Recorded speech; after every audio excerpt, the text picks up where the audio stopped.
born to be a criminal. I'm going to die a criminal. I thought that was my destiny. I was convinced about that. Is it true today that when people pray,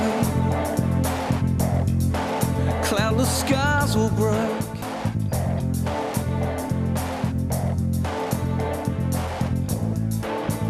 So Nick, can you tell us a bit about your family?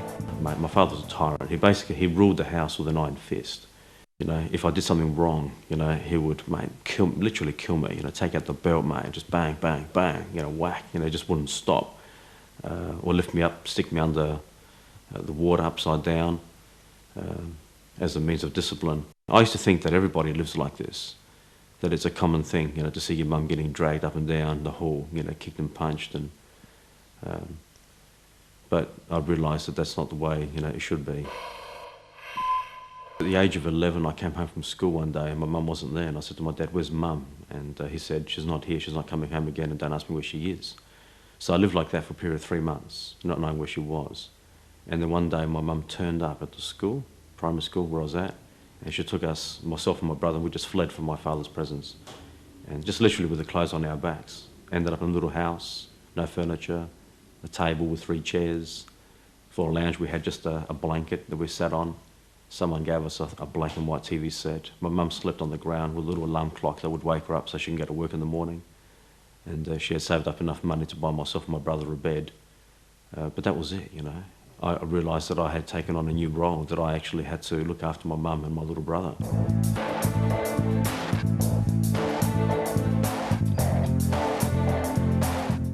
You know, I'd often hear my mum going to bed at night crying and just wondering, you know, how we're going to pay the bills. So I guess I started stealing, and started stealing yo-yos and flick knives, actually. And started a bit of a business at school, selling them half price. You know, so I had quite a business actually happening, you know. So I started saving money, started buying things, bought a fridge and a telly and paid some bills, and the money started coming in.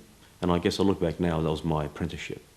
I met Nick roughly about 27 years ago in Croydon when I first moved there. We grew up in a pretty violent society, so only support we had back those days is each other, you know, just the boys.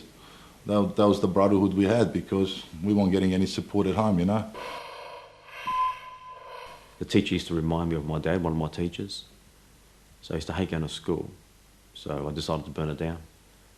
You know, so that was my way of just dealing with problems, you know. I thought, man, I don't want to go to school.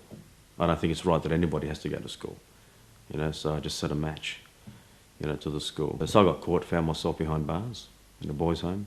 By the age of 17 and a half, I became one of the worst juvenile delinquents in the state. You know, I look at my records now and I just, mate, can't believe it. You know, I think to myself, Nick, what possessed you? You know, but I had psychologists, psychiatrists trying to, you know, work out what the problem is. Very rebellious, very hard. Never used to think about, you know, what I used to do. My parole officer used to say to me, Nick, you know, if you don't stop and think before you act, you're going to kill somebody. You're going to spend the rest of your life in jail. We were trying to, I suppose, make our name for ourselves, you know, and the area we came from, we just sort of wanted to make a reputation. That was the only thing we had back those days, because we had nothing else, you know. You know, looking back now, there's only one thing that used to scare me, and that was knowing that one day the cops are going to knock on my mother's door and say, Mrs. Psarros, we found your son dead. When I was first dating him, because he sort of like started picking me up every day and we'd go for drives, I wondered why he didn't work. And he said that he travels a lot and deals in diamonds. So I thought, oh, this is interesting, because he did. He'd bring home jewellery and show me jewellery. I didn't know where he'd gotten it, but he'd said he was dealing and that was his job. It was a while before I knew what he was really into. Did you ever make an effort to change, and how did change come about? I was about 17 and a half years of age, and I was on a job, and the police rocked up. And I just bolted, I just ran. And the cops started chasing.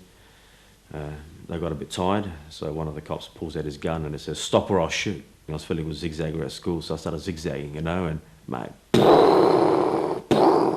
twice, mate, you know. He shot at me, and I just kept on running, kept on jumping fences. got home, my feet were cut, exhausted.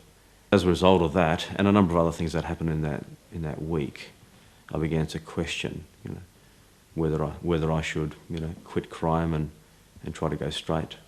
So I actually set myself on a course, mate, to do that. And I wanted to get drug free. I wanted to get myself a job, and I wanted to change my life. And that's what I did. I actually committed myself over a period of 8 months, where I actually got myself a job for the first time.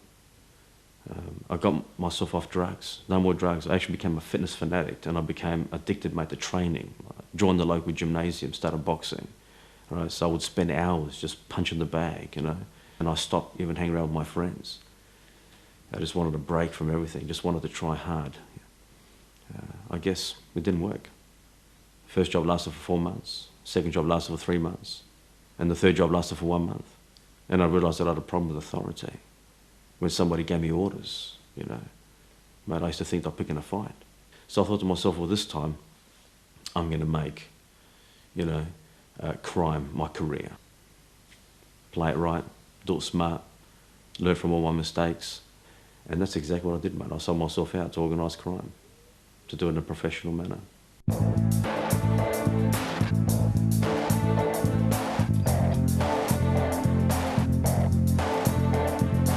I still remember sitting around the kitchen table, got out a blank piece of paper, and I began to write down all the things that I thought I needed to make me happy. And it worked out to about $500,000. And I thought if I had $500,000, I'd be very happy. I'd be the happiest man in the world. And I basically just went for it. So 6 years later, I'd accumulated a lot of wealth. Bought myself, a beautiful 930 turbo Porsche. That was the second Porsche. I mean, I had a beautiful 911 SC, but I remember driving past the showroom and I saw a beautiful, nice gold 930 turbo Porsche, and I thought, man, I want that, So just went in and bought it. Building a house that was worth $500,000 alone. Just laid the foundations, to build the house. In today's value, $2.5 million up in Tennyson Heights. So the money was no problem. The money was coming in thick and fast. Nick was really good at what he used to do. He used to have this charisma about himself, and a lot of people, they used to look up to him, And me and Nick and a few of our boys, we were pretty good at doing what we had to do to make a lot of money real fast, At our age, when we were, in our early 20s, our paycheck used to be roughly, $40,000 a month. And that's not bad money for young boys, So I guess I was happy because I used to think, this is it. This is all that life has to offer. And I've got the best of everything. It was a funny life because it was high and then there were lows as well. Like there were many really big highs, lots of money, lots of fashion, lots of eating out, the high life of travelling and stuff like that. I think when you're in that sort of situation, it's like it's an abusive relationship really, because when you're in it, you don't even realise how bad it is until people on the outside are looking in and saying how bad it is.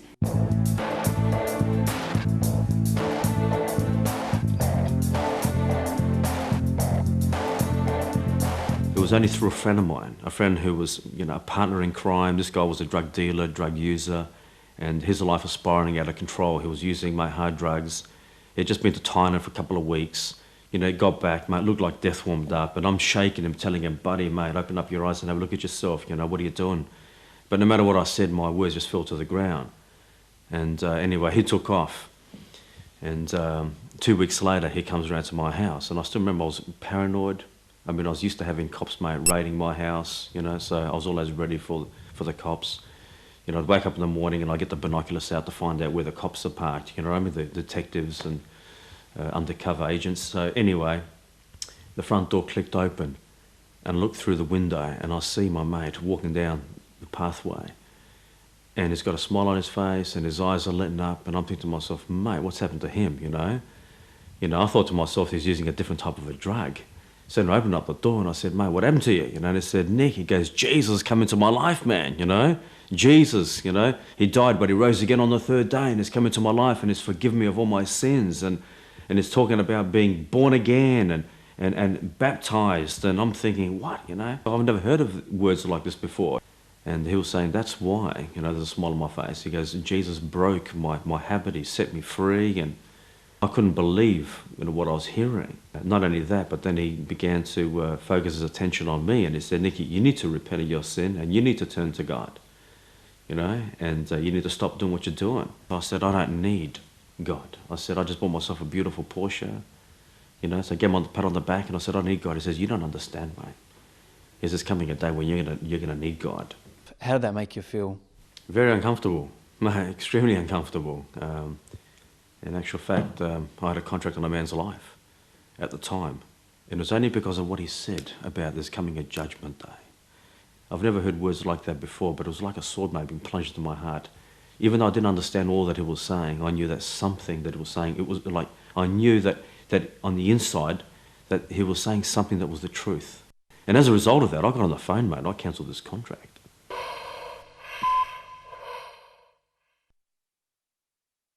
was only a short while later that my wife actually became a Christian. How'd that start to affect you? I guess, in a way, I mean, I said to my wife, I mean, because I was afraid, to be honest with you, I was afraid of the Bible. I did not want to know what the Bible had to say. And I said to my wife, I said, honey, you're a Christian, okay, that's fine. I said, you live your life your way, I live my life my way, and we'll be both happy. You know, so we try to live our lives like that, but my wife will open up the Bible and she'll try to tell me stuff, and I said, look, I don't want to know. But I guess I saw her attitude change. She didn't want to go for driving the 932 by Porsche anymore. And she would challenge me about my life and the way I'm living my life. He'd pick me up at church in his $120,000 Porsche, and I'd feel embarrassed. You know, there was part of me that was repulsed by that lifestyle. But because I'd read scriptures in Peter that said, you know, a submissive wife and stuff like that, I was going to win my husband over with my life. I wasn't going to nag him, and I've never nagged him. I've never been a nagger. I was going to win him over with the love of God, and that was it. She started attending these prayer meetings, and she'd come home, and there I am, I'm counting all this money, and, you know, she would see a lot of things, you know. And he'd tell me to count money. There'd be more money than you could lay your eyes on, and I'd say, I don't want to count your money. I'm not going to count your money. You know I don't like counting money. And, you know, he'd have jewellery, and he'd say, pick jewellery. He'd have jewellery everywhere, and I'd say, I don't want your jewellery. She'd say, we prayed for you tonight, you know, and I'd get angry, and I'd say, what do you mean you prayed for me? Don't pray for me, pray for yourselves. I don't need your prayers. So, I mean, it was later on, it was revealed to me that she would go back to the meetings and she would bawl her eyes out and say, it's not working, prayer's not working, you know, but little did she know that, mate, God was doing something in my life. And we found ourselves on the Greek islands, and it was there while I was just relaxing, you know, sunbaking, that my wife was reading the Bible. I said, honey, you know, you should hear what this says here. And I guess she got me at the right time. I said, okay, what is it? There was that scripture that said, what shall it profit a man if he gains the whole world and loses his soul? For he who finds his life shall lose his life, and he who loses his life for my sake will find his life. And there I am on the islands of Greece, and again it was like a sword, mate, just been plunged into my heart. And I said, what? I said, how can it be? How can one human life be worth more than the entire world and all the treasure in the world? I couldn't understand that.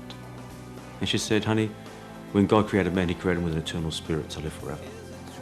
But the decision you make for or against him is going to determine where you're going to spend eternity. And I could see God at work straight away. It was like, it wasn't dead words, they weren't words that just fell upon the wayside or anything. They were words that went straight through to his heart, and I could see it, I could read it in his heart that he was convicted by those words. I actually remember part of that honeymoon that he made a phone call from a phone box back to Australia and cancelled a massive big criminal job that he was in at the time.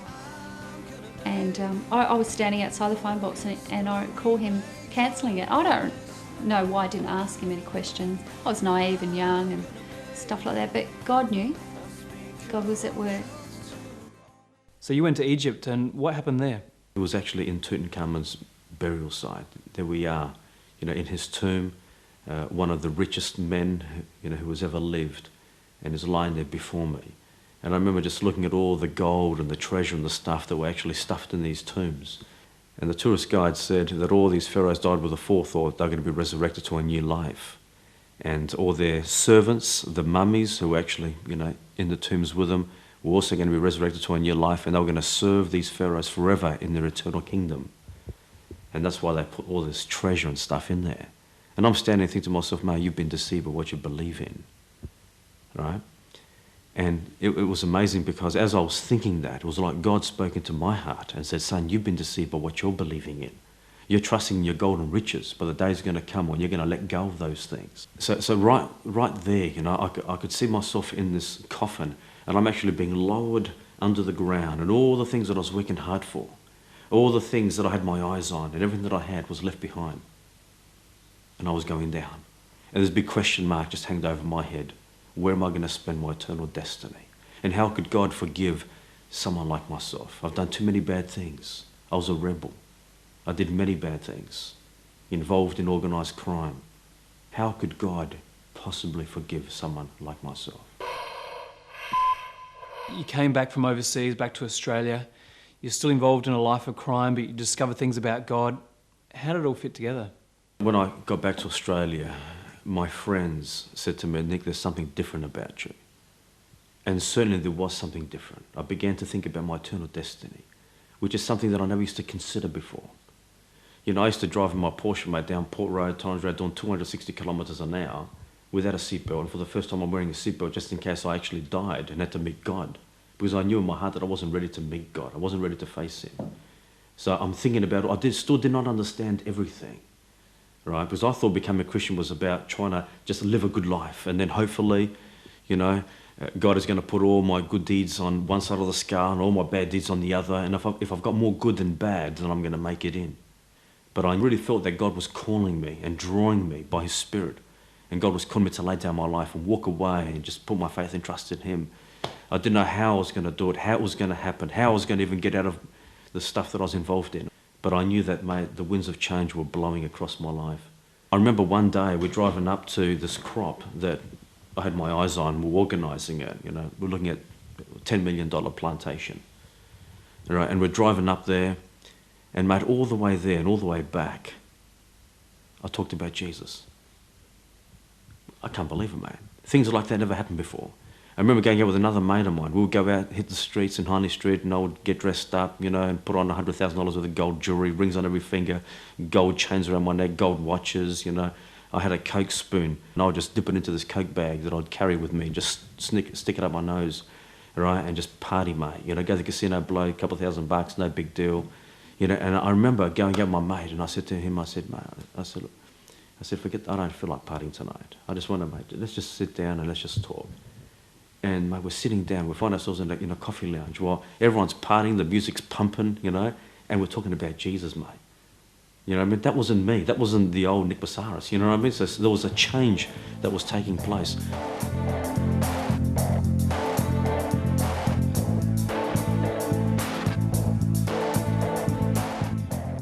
I dragged him to, because I was pregnant, I couldn't drive anymore.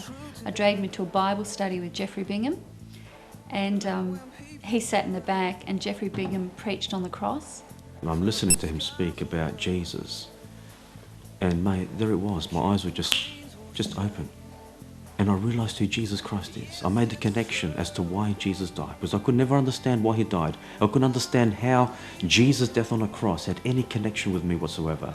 Jesus lived 2,000 years ago. I'm living today.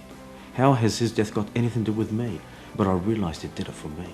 I realised that on that cross that Jesus Christ had died for Nick Psarros. I realised that all my sins were nailed upon Jesus on that cross. Mate, I just wept and I just cried out, God, help me.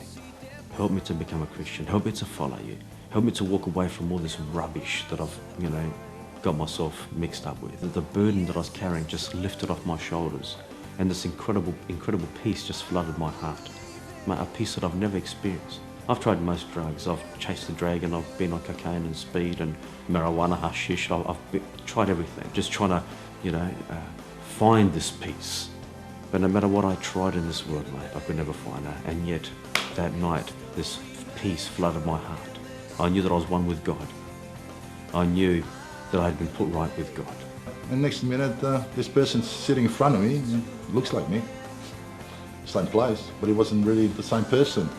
You know, he's holding this little Bible he used to have. It used to be like a packet of cigarettes, you know? What the hell's that, man?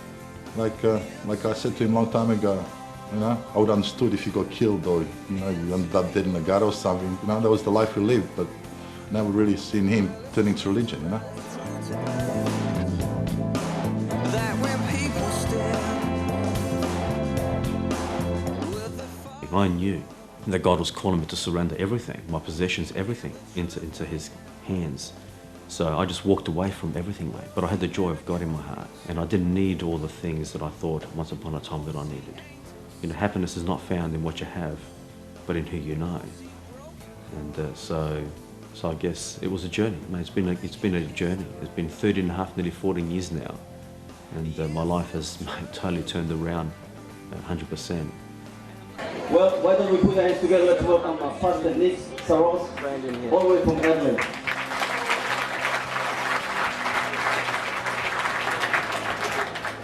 As Lance said, I have travelled 3,000 kilometres from Australia. I have come to tell you that I have a message of hope for you.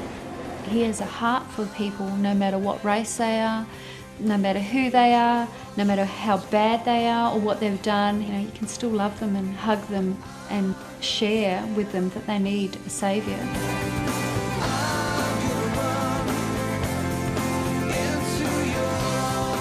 I'm actually quite proud of him, you know, because now when I see him, you know, like nearly pretty tears in my eyes, because, I don't know, once upon a time he had a lot of value on money, and he was greedy and selfish, but he's learned this lesson, and it's like, to him that was a journey at that time in his life, and now he actually can put it back to the people, you know. So I'm one of the pastors here, as well as the evangelist, so I travel wide and far, as well as involved in pastoral responsibilities here at the church. I'm also involved in the Tuesday morning program, and here we have between 60, 70, 80 people sometimes that come in from the community, and we assist them, we help them with various needs, pray for some, help others financially or with food, and as well as put a meal. We have a community meal once every Tuesday at 12 o'clock, and we sit down, have a meal, and I guess I share, I bring the word. You know, Jesus said, man does not live on bread alone, but on every word that comes from the mouth of God. So I'll bring the word of God to the people, and you know, I guess I want them to find the same you know, hope that I found. I just want to share that hope with the people, and I love it, you know. So I desire to just give myself to this work and just help people in general, just to reach out, you know, to love them and to share, you know, the answers that I myself have found. Jesus is in the life-changing business. It's changed my life. And I guess I live to tell my story and to tell people about the hope that they too can have in a relationship with Jesus Christ. I'm out of here.